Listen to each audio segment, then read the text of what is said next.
Sallallahu ala Muhammad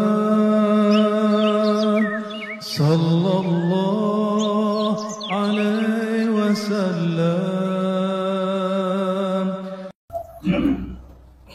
Zikir, apa tadi arti zikir? Menyebut, mengingat, memandang, menyaksikan. Menyebut nama, mengingat apa yang diingat. Ada ingat zat Allah. Tadi sholat subuh ingat zat Allah kan? Apa yang diingat? Apa yang diingat tadi? Kalau zat Allah dapat diingat, berarti dia benda. Betul kan? Karena kalau kita mengingat, pasti mengingat sekarang pakai pikiran. Kalau mengingat pakai pikiran, pasti dia benda.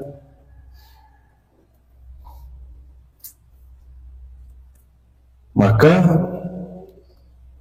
zikir lebih kurang kita artikan menyebut dengan lisan, menyebut dengan kalbu. Apa yang diingat? Kita hanya mampu mengingat nama. Kita mampu mengingat hatta sifatnya pun kita tidak dapat bayangkan. Lalu siapa yang kemudian dapat mengingat? Yang pernah berjumpa dengannya. Siapa yang pernah berjumpa dengan Allah? Rasulullah SAW. Oleh karena itu, wa rafa'na laka dzikrah. Zikir itu dapat dibagi dua. Zikir kemurnian tajalli itu mengingat zatnya yang tidak dapat dibayangkan, maka karena tidak mungkin dibayangkan, kita memerlukan wasilah. Apa kata Allah? Wahai orang beriman, bertakwalah kepada Allah, wabtaghu ilaihil wasilah, dan carilah kepadanya Allah al-wasilah. Tapi lainnya dalam Islam, wasilah itu bukan disembah. Wasilah itu hanya media. Ingat dia, pasti ingat Allah Subhanahu wa ta'ala, tapi tidak sembah dia. Maka Sayyidina Muhammad SAW berdoa dan menjadikan doa sebagai amalan kita kalau habis dengar azan. Apa habis doa azan? Allahumma rabbaha bihi da'wati tammah wassalatil qa'imah ati Muhammadan al-wasilah wal fadilah. Berikanlah kepada Muhammad, Sayyidina Muhammad, al-wasilah, sebagai wasilah.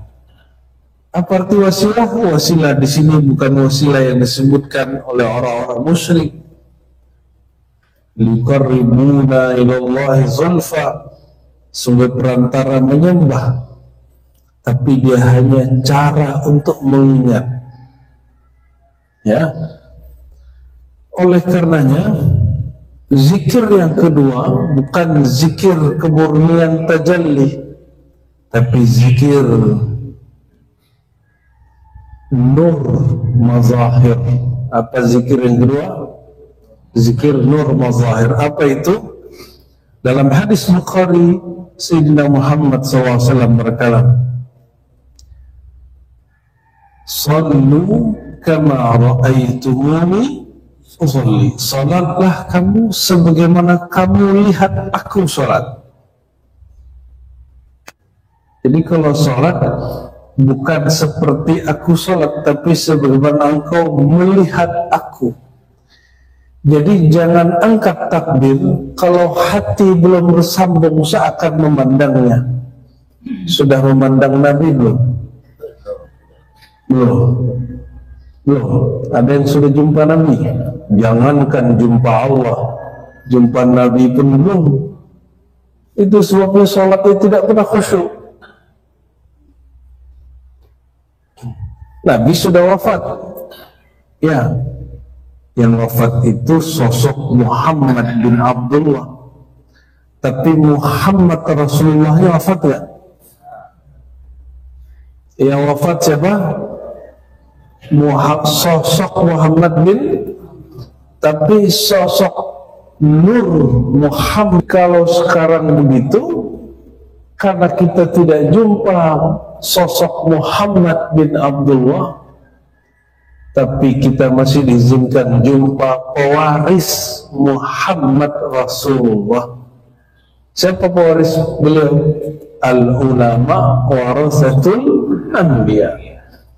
Ulama adalah pewaris para nabi. Kalau pewaris keluarga atau bukan? Ahli waris. Kalau pewaris berarti keluarga. Keluarga di situ bukan keluarga nasab, itu keluarga sanad, keluarga ilmu. Maka siapa yang mengambil ilmu dari seorang guru, gurunya punya guru, gurunya juga punya guru, bersambung kepada Rasulullah SAW, maka dia cukup memandang, mengingat kepada gurunya, bagaimana cara gurunya sholat, bagaimana cara gurunya sujud, bagaimana cara guru membaca, bagaimana cara gurunya mengingat Allah, barulah dia takbir. Itu yang disebut rabitatul mursyid atau rabitatu al-wasilatu, ya, al-wasilatul wasail, ya. Jadi rabitah wasilahnya wasilah, karena tidak ada satupun kita jumpa Rasulullah, jangankan jumpa Allah, jumpa Rasulullah pun tidak secara zahir, tapi kita diizinkan jumpa pewaris Rasulullah. Jadi kalau mau sholat, yang diingat pasti gurunya. Ini semua nggak usah bohong. Semua kita kalau mau sholat pasti ingat cara guru sholat, betul nggak?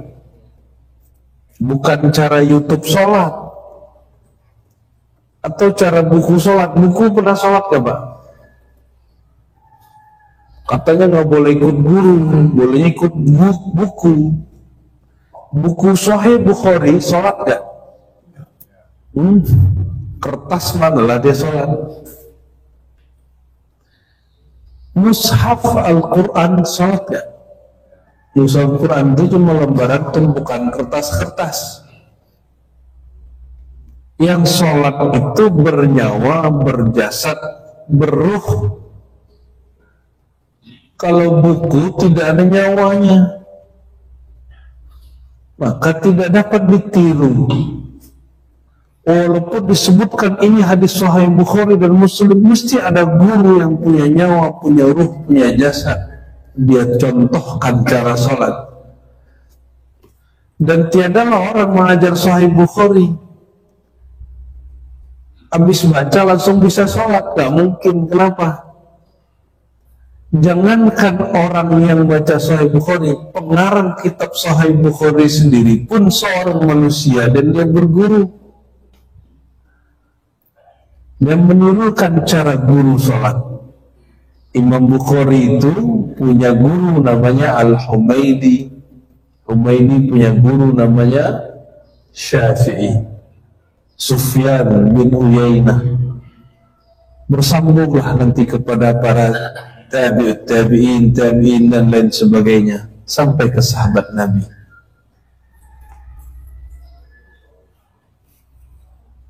Itulah yang dimaksud oleh Imam Fudail Iyad ketika beliau menjelaskan makna wa rafa'na laka dzikra.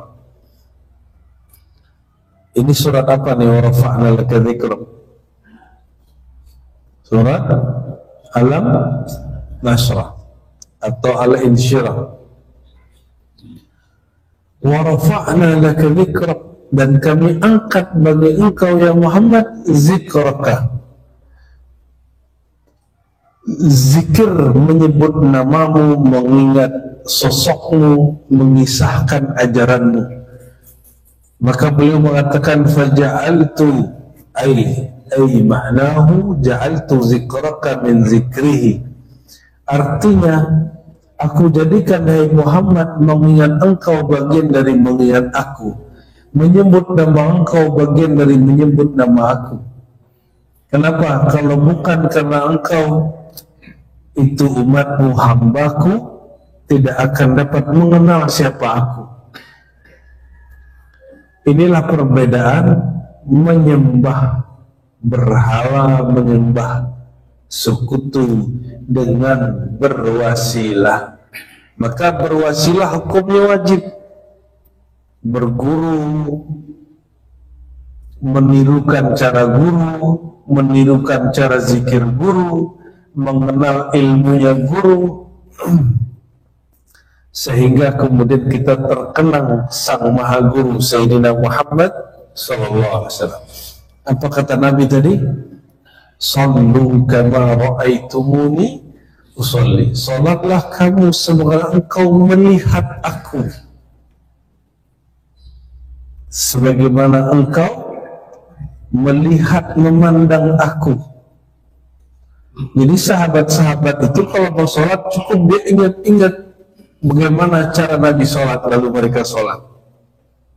Mengingat cara Nabi sholat itu yang disebut wasilah. Aktivitasnya disebut rabitah. Apa sebutannya? Jadi kalau ada orang nanya, bolehkah ingat guru sebelum zikir? Jangankan sebelum zikir, sebelum sholat pun hukumnya wajib. Hukumnya bukan sunat, Pak. Hukumnya apa?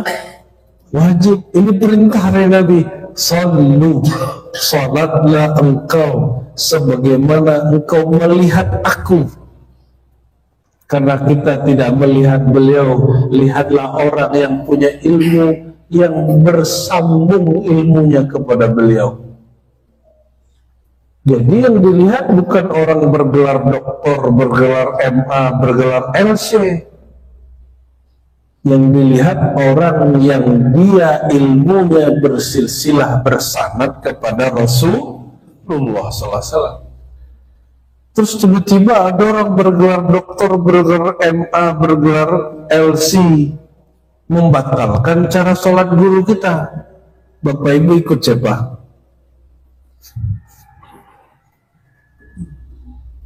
Ikut siapa? Ada orang yang baru pulang Timur Tengah bilang, oh itu bid'ah itu, kunut itu bid'ah itu, hadisnya dhaif. Kalau hadisnya masih ada walaupun dhaif, tidak bid'ah.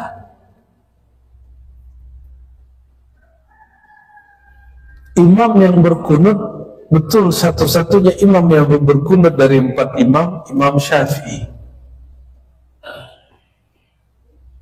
Imam siapa?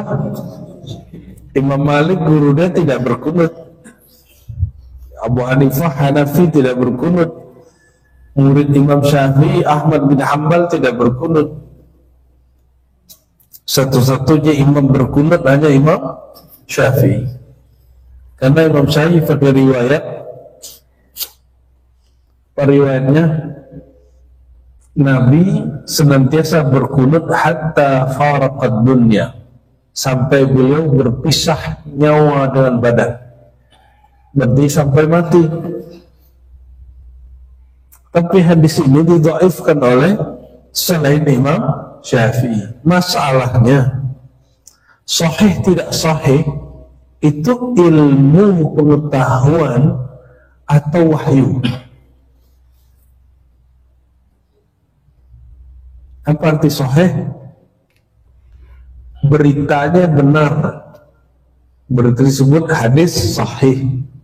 Kalau tidak benar, beritanya tidak valid, disebut hasan, bagus. Beritanya bagus.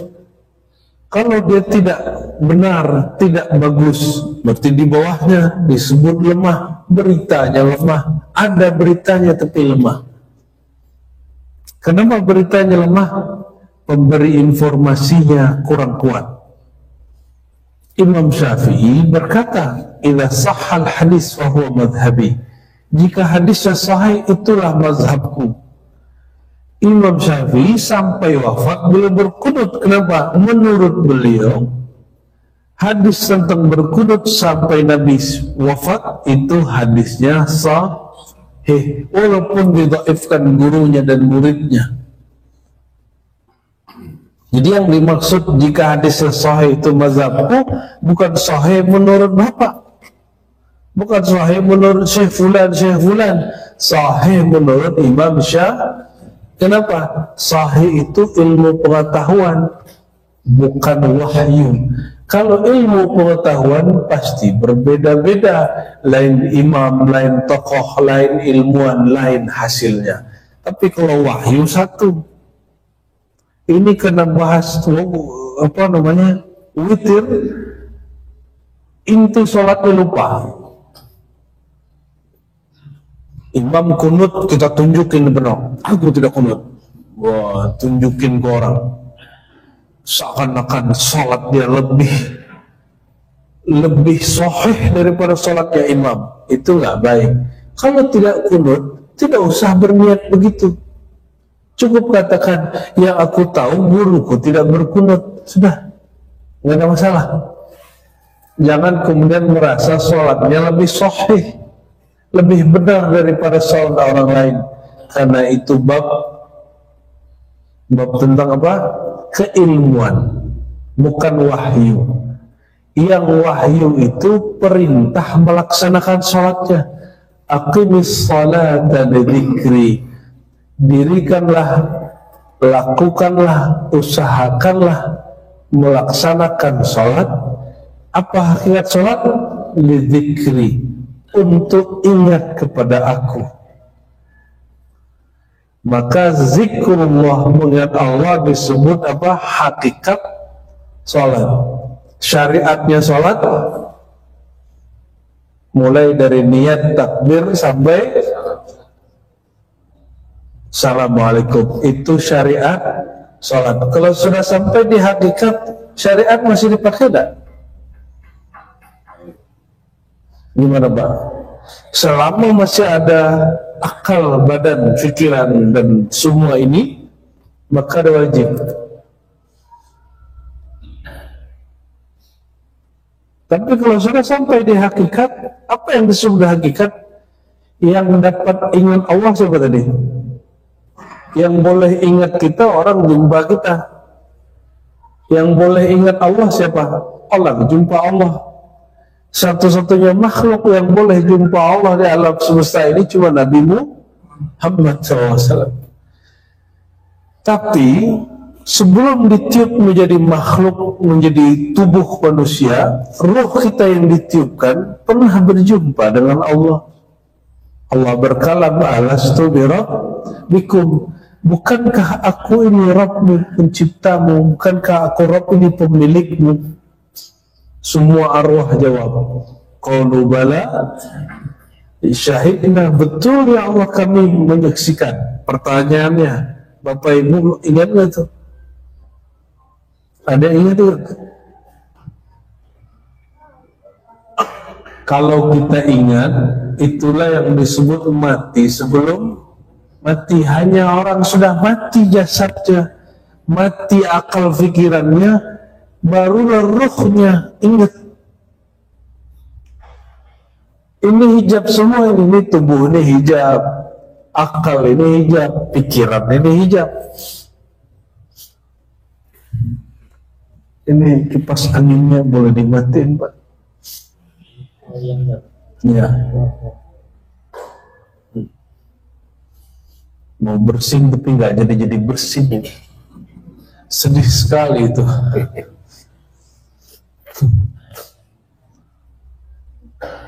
Jadi kalau ada orang kemudian mengatakan, aku sudah menyaksikan Allah, aku tidak sholat, ada yang begitu nggak? Oh, ada yang lebih parah lagi. Untuk apa lagi sholat? Di dalam diri ini sudah berdiri Allah Ta'ala. Oh, jadi sebelum engkau kenal Allah, Allah belum berdiri. Jadi setelah Allah berdiri dalam dirimu, tidak wajib sholat lagi. Jadi sebelum kau kenal Allah, Allah tiada. Oh, jebakan-jebakan itu. Itu makrifat setan namanya. Makrifat apa? Datanglah setan kepada Syekh Abdul Qadir Jilani. Apa kata syaitan? Wahai Abdul Qadir Jilani, akulah cahaya berlapis cahaya, cahaya di atas cahaya. Kata Syekh Abdul Qadir, kayaknya Tuhan gitu katanya. Kayaknya apa? Kayaknya Tuhan deh, nurun ala nur. Tahu-tahu yang bercahaya ini berkalam, sejak hari ini wahai Abdul Qadir, engkau aku angkat jadi waliku, maka semua yang haram halal bagimu. Wow. Semua yang haram halal bagimu. Syekh Abdul Qadir ini syariatnya beres, hakikatnya sampai. Apa kata beliau? Syaitan, kata beliau. Syaitan, engkau betul-betul syaitan. Kenapa? Sejak kapan orang jadi wali Allah lalu yang haram menjadi halal?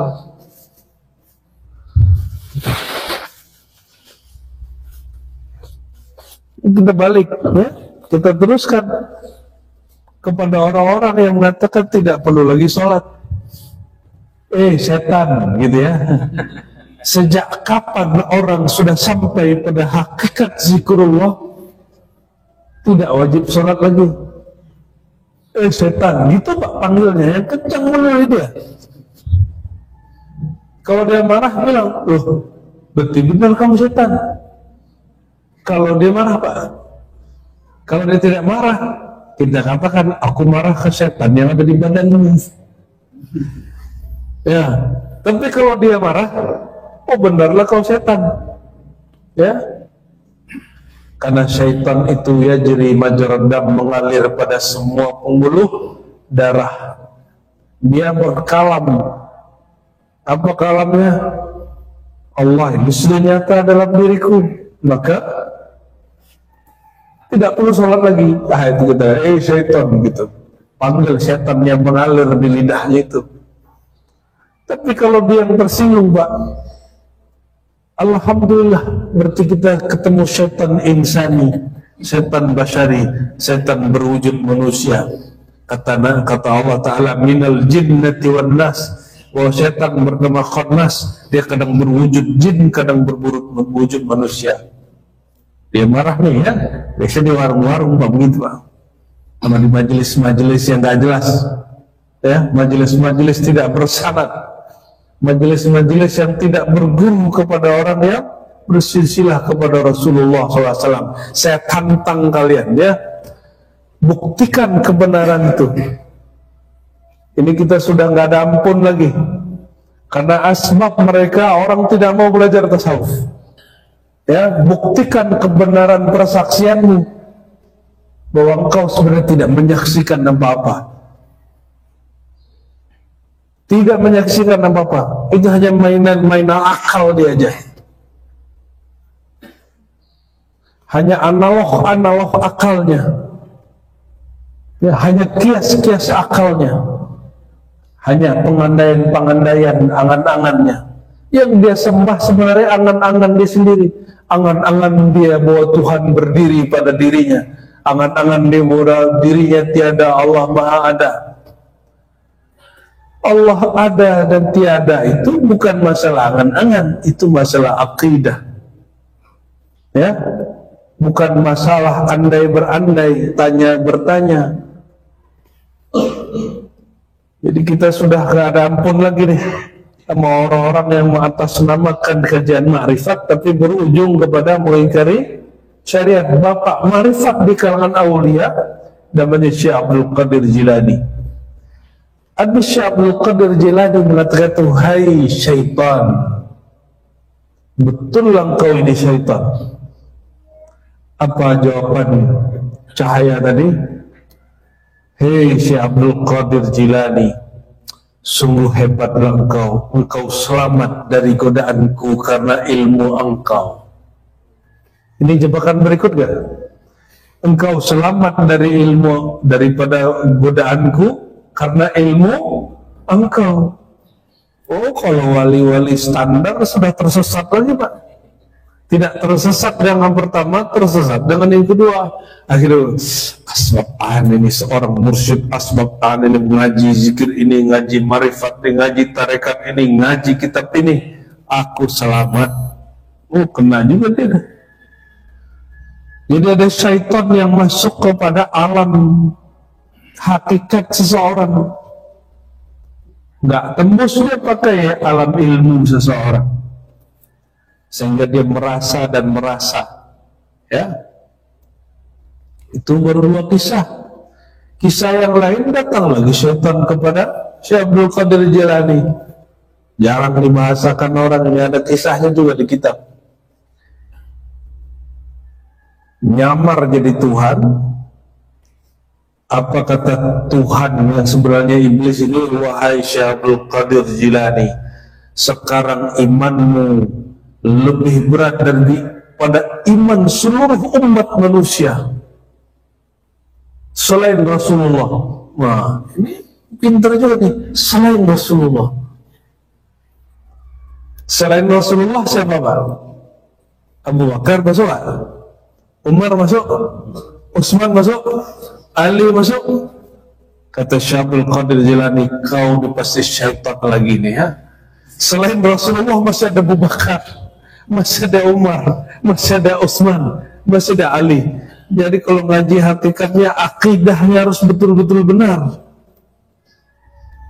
Seafdal-afdal para wali ya sahabat-sahabat Nabi, ya Abu Bakar, ya Umar, ya Utsman, ya Ali. Kita nggak tahu mereka ini mana yang lebih tinggi secara kearifan. Sayyidina Abu Bakar, secara keilmuan Sayyidina Ali, secara paham Sayyidina Umar, secara adab Sayyidina Utsman. Mereka ini lain-lain bangsa, lain-lain kelebihannya, ya. Allahumma sholli ala Sayyidina Muhammad. Bukan bangsa, maksudnya bangsa Arab, ya. Wilayah dan golongannya berlainan. Kita putus lagi, kita ringkas, ya. Kita ringkas lagi. Jadi zikrullah, apa zikrullah tadi? Ada dua, ya.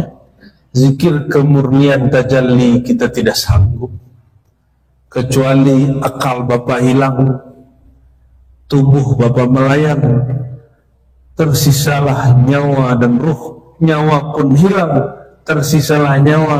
Barulah nyawa ini ingat. Bukan hanya ingat, nyawa itu dia penghijab terakhir kepada ruh. Ruh itu zikirnya bukan menyebut, bukan mengingat. Ruh itu zikirnya pasti memandang. Apa zikirnya ruh? Memandang. Memandang yang memandang yang siapa? Memandang yang disebut-sebut namanya oleh lisan, yang diingat-ingat nama dan sifatnya oleh sir. Kalau qalbu hanya bisa ingat. Jadi mohon maaf, Bapak belajar tarekat apapun, suluk 1000 kali pun, kalau hanya dikasih ilmu tentang menyebut-nyebut nama 1000 kali pun suluk, tidak akan pernah berjumpa dengan yang disebut musyahadah. Lalu gimana caranya musyahadah, penyaksian itu? Matikan akalmu dulu, matikan nyawamu dulu, matikan dulu kudrat iradatmu, sama basarmu. Itulah kemudian Allah berkalam. Apa kata Allah? Jika aku telah mencintai hambaku, ya. Hadis Sahih Bukhari, kuntu sam'ahu alladhi yasma'u bi. Maka sama dia bukan sama dia lagi, sama dia sudah mati. Apa arti sama? mendengar. Maka yang mendengar pada dirinya bukan sama itu lagi sama yang ada di kita sudah mati. Menjadi sama aku, pendengaranku, basornya dia, pandangan dia sudah mati. Yang ada basorku, kuntu, bahasanya begitu. Akulah yang mendengar, akulah yang melihat pada dirinya. Pertanyaannya, berarti yang melihat, yang mendengar aku, begitu gak? Jadi siapa nih yang mengingat Allah? Allah juga, Pak. Siapa yang memandang Allah? Allah juga. Kenapa? Allah itu qadim, maka tidak mungkin dipandang oleh dirinya yang qadim. Oleh karena itu, binasalah diri ini, nyatalah Allah zat yang maha berdiri sendiri. Barulah terjadi apa? Penyaksian. Ini bahasa ringkasnya. Bahasa ringkasnya. Terus gimana sampainya? Ya, itu urusan Bapak itu. Urusan mati mematikan diri. Cara mudah mematikan diri, babul mahabbah, bab cinta. Bab apa? Cinta. Bukan ibadah, Pak. Kalau ibadah, ritual zahir 500 tahun orang Bani Israel dua nih. Satu, dia kemudian mengatakan, ya Allah masukkan aku surga dengan amalku. Ditolak oleh Allah, dihisap lagi oleh Allah. Yang kedua, bersisa 500 tahun ibadah, tapi tidak pernah menyaksikan sang aku. Makanya dia mati zindik, mati kafir dia. Ya, dia sholat ritual itu lalu sudah dapat gelar wali Allah, orang soleh, orang sakti. Malu dia karena gelarnya ketinggian. Dia melakukan maksiat, datang syaitan kepadanya. Bersisa, engkau ini dikenal wali Allah. Apa kata orang? Engkau ini minum tua, mabuk, lalu menggauli perempuan dan bunuh perempuan itu. Apa kata orang? Jadi ternyata dia sudah termakan oleh kata-kata orang. Inilah ujian terakhir para abidin, ahli ibadah, ahli riyadhah, ahli tarekat yang rajin suluk, rajin riyadhah. Apa kata orang? Ya, apa kata orang? Kau ini orang tarekat, kau ini orang suluk, kau ini mursyid, kau ini ahli zikir. Nah, ini tuh godaan dia. Maka Barsiso yang sedang disalib ditawarkan oleh syaitan bersorban yang pernah mengajar dia zikir. Oh, ternyata yang ngajarin kita zikir dalam alam gaib itu bukan hanya malaikat, bukan hanya ruh yang suci, juga ruh kegelapan itu, syaitan.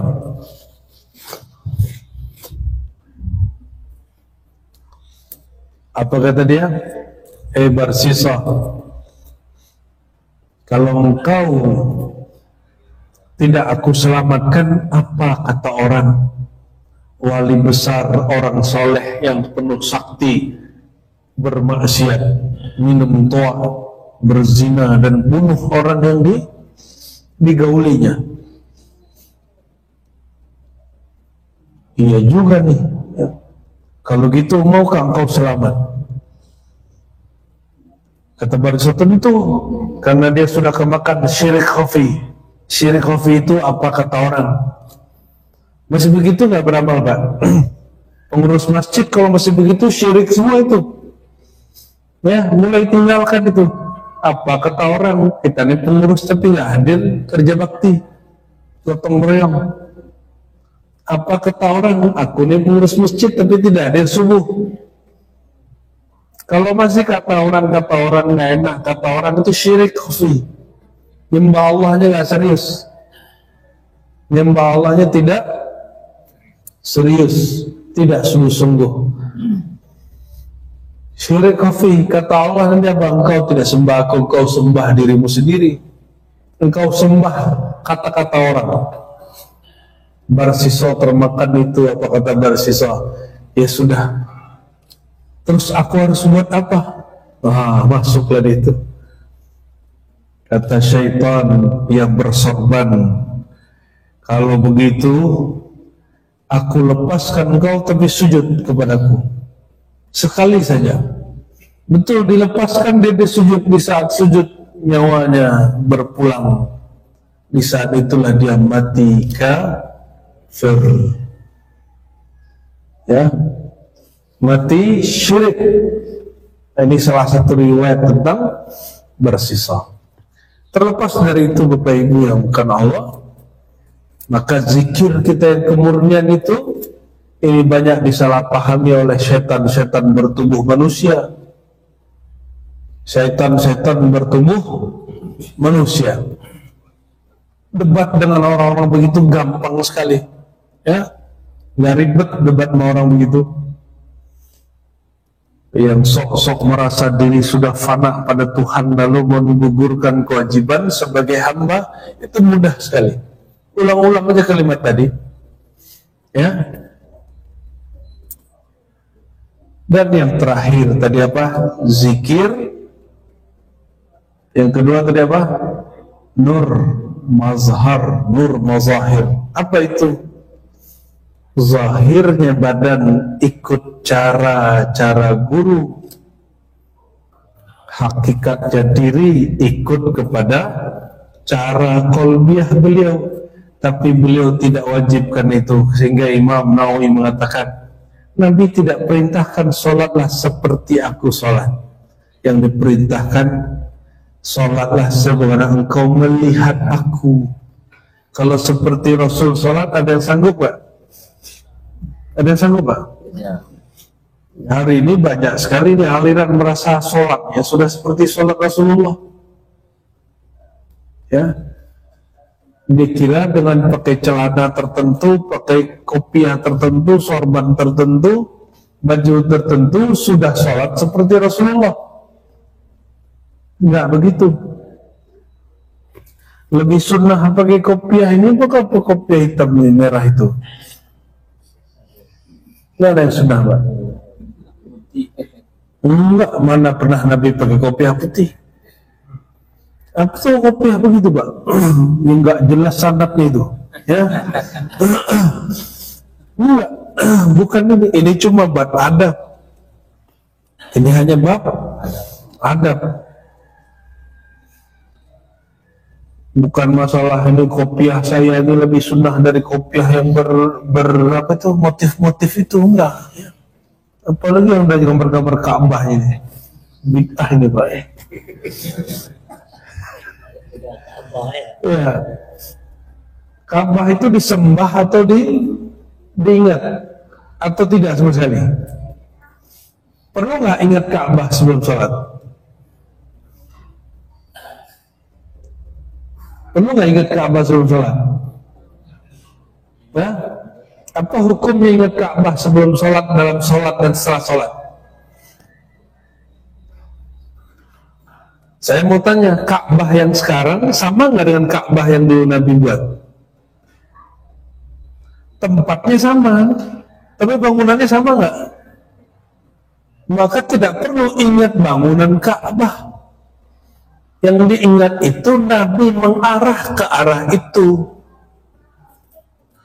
Fawallu syatr Masjidil Haram, maka menghadaplah kepada syatrah, bukan Ka'bah Pak, mengarah kepada Masjidil Haram. Ka'bah yang sekarang itu bangunannya sudah direvisi, sudah bangunan baru. Ka'bah yang dibangun Nabi Ibrahim cuma tumpukan kecil, ya, nggak tinggi-tinggi amat. Dibangun masa Rasulullah lebih sederhana juga. Di masa Umar dibugar sedikit. Jadi Ka'bah yang kita lihat hari ini itu batu-batunya sudah lain. Dulu Hajar Aswad itu pernah dicuri sama orang-orang Rafidah, diambil lagi. Maka sekarang Hajar Aswad itu sudah dibuat, sudah dipatenkan bentuknya. Dulu nggak begitu bentuknya Pak, itu sudah pakai teknologi, itu sudah banyak yang berubah. Oleh karena itu kita tidak ingat zahir fisiknya Ka'bah itu berhala. Kalau orang ingat fisiknya Ka'bah sebelum sholat, yang kita ingat itu Rabbul Ka'bah, Tuhan yang disimbolkan dalam sholat mengarahnya ke Ka'bah. Kita nggak pernah membayangkan Ka'bah sebelum sholat untuk disembah. Yang dibayangkan kata Nabi nggak pernah sholatlah kamu dengan melihat Ka'bah, nggak ada. Makanya kiblat ini boleh dipindah-pindahkan. Kalau Tuhan mana boleh dipindah-pindahkan? Betul nggak? Nabi setiap kali sholat dulu pandang kemana? Kiblat pertama mana? Masjidil Aqsa. Nabi tidak suka lama-lama ke sana karena orang ahlul kitab juga ke sana. Maka beliau setiap kali mengarah ke Masjidil Aqsa menatap ke arah Mekah. Kata Imam Busiri, ka'annaka khuluqta lima tasha', seakan engkau dicipta sesuai yang kau mau wahai Muhammad. Kenapa? Maunya Nabi Muhammad sudah maunya Allah. Rindunya Nabi Muhammad sudah rindunya Allah. Beliau sudah fana dirinya.